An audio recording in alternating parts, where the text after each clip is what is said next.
नहीं तो इसमें तो कोई दो राय नहीं है। मुझे लगता है इसमें इस वक्त जो विपक्ष की पार्टियां हैं, चाहे वो आरजेडी हो चाहे समाजवादी पार्टी हो, उन्होंने भी इसका विरोध किया होगा। क्यों मनोज काका जी? ओके मनोज काका जी, तो इमरजेंसी का विरोध तो समाजवादी पार्टी ने भी, हालांकि समाजवादी पार्टी उसमें नहीं थी, लेकिन समाजवादी पार्टी ने भी तो उसका विरोध किया। समाजवादी पार्टी के लोगों ने तो इसका विरोध किया ना, या आप समर्थन में थे? तो ये संविधान हत्या दिवस जो है, इसके विरोध में आप या समर्थन में? देखिए, नहीं, इमरजेंसी का विरोध तो हमने भी करा, हमारे भी लोग जेल में रहे।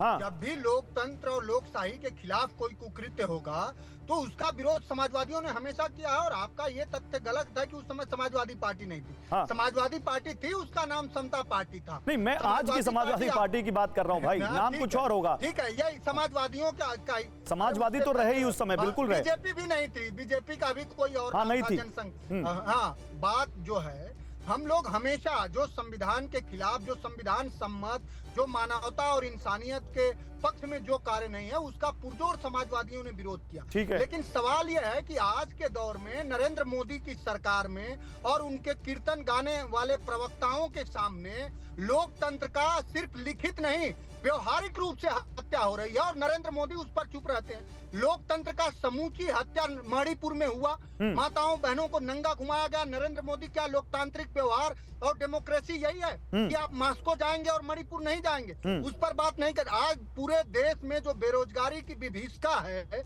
वो इस तरह से है कि हर घर में लोग आत्महत्याएं कर रहे हैं। आप जहां से संवाद कर रहे हैं, उसी मेरठ में राजेंद्र प्रजापति और उनकी बेटी खुशी, अब चूंकि सरकार से चंदा लेकर प्रवक्ता गीत गाने वालों को तो दर्द पता चलेगा नहीं, इसलिए आत्महत्या कर लिए कि अपने बेटी का वो 60,000 रुपया फीस नहीं दे पाए। अरे तो संविधान हत्या दिवस सही है या गलत, ये तो बोल दीजिए, मैं तो बताइए। गौरव बता रहा हूँ, गौरव व्यग्र न होइए, बता रहा हूँ मैं आपसे बात। नहीं, बहुत सारे गेस्ट हैं मनोज जी, सबके पास जाना है, इसलिए जल्दी अपनी बात कंप्लीट कीजिए। ये इस संविधान हत्या दिवस नहीं, जो पार्टी और जिसका आदर्श संगठन आरएसएस 52 साल तक तिरंगा नहीं फहराया, उसको कौन दिवस मनाया जाएगा? ये एक सवाल है। जो लोग ये लिखे अवर नेशन हुड डिफाइन, जो लोग नाजीवाद से आदर्श प्रस्तुत करते थे और नाजीवाद के विचार को गोलवर्कर आत्मसात करते थे, ठीक है, इनको क्या कहा जाए? चलिए मैं इस पर जवाब देता हूं। मेरे पास मनोज जी बहुत सारे आज पैनलिस्ट हैं, तो मुझे थोड़ा सा छोटा जवाब रखेंगे, सभी लोग तो सबकी बात हो जाएगी। मैं खत्म कर रहा हूँ। सबसे ज्यादा असंवैधानिक, लोकतांत्रिक और अमानवीय कोई राजनीतिक दल है तो भारतीय जनता पार्टी है, आरएसएस है। ठीक है, उसको आरएसएस को बैन किया जाना चाहिए। बताइए संगीत रागी, ये तो आरएसएस को बैन करने तक पर आ गए, लेकिन संविधान हत्या दिवस की आज जरूरत क्यों पड़ गई? संगीत रागी बताइए, संविधान हत्या दिवस की जरूरत क्यों पड़ गई आज? गौरव, सबसे पहले तो समता पार्टी की स्थापना 1994 में हुई थी। उस समय सोशलिस्ट पार्टी जरूर थी जब 1975 में इमरजेंसी लगा था। और बहुत अच्छा भारतीय जनता पार्टी के प्रवक्ता ने कहा कि जितने भी हमारे फंडामेंटल राइट थे, यहाँ तक कि right to approach the court, वो भी खत्म कर दिया गया था।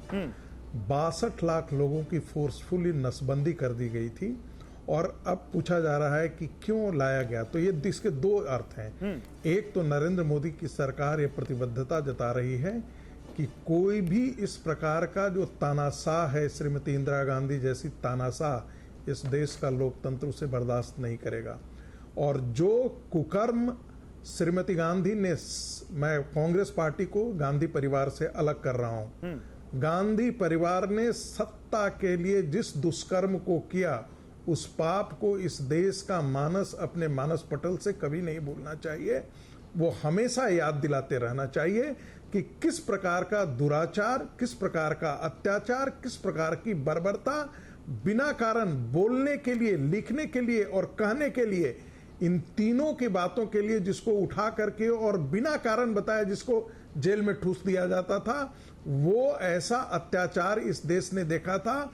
और वही कांग्रेस पार्टी संविधान की दुहाई देती है जिसने सबसे ज्यादा संविधान संशोधन किया और इमरजेंसी लगाई। उसकी शर्त क्या थी, उसका ग्राउंड क्या था? लॉ एंड ऑर्डर में खराब हो गया है, विपक्षी पार्टियों रोज के रोज प्रोटेस्ट कर रही हैं। और उसके पहले क्या किया गया, संविधान के 42वें संशोधन में एक मैं ये पूछ रहा हूं संविधान की हत्या अगर आप कहते हैं 1975 में की गई थी तो 2024 में आकर आपको ये दिवस याद आया। मैं ये पूछ रहा हूं, मैं ये नहीं पूछ रहा हूं कि संविधान की हत्या क्यों की गई या संविधान की हत्या करने की याद पहले क्यों नहीं आई।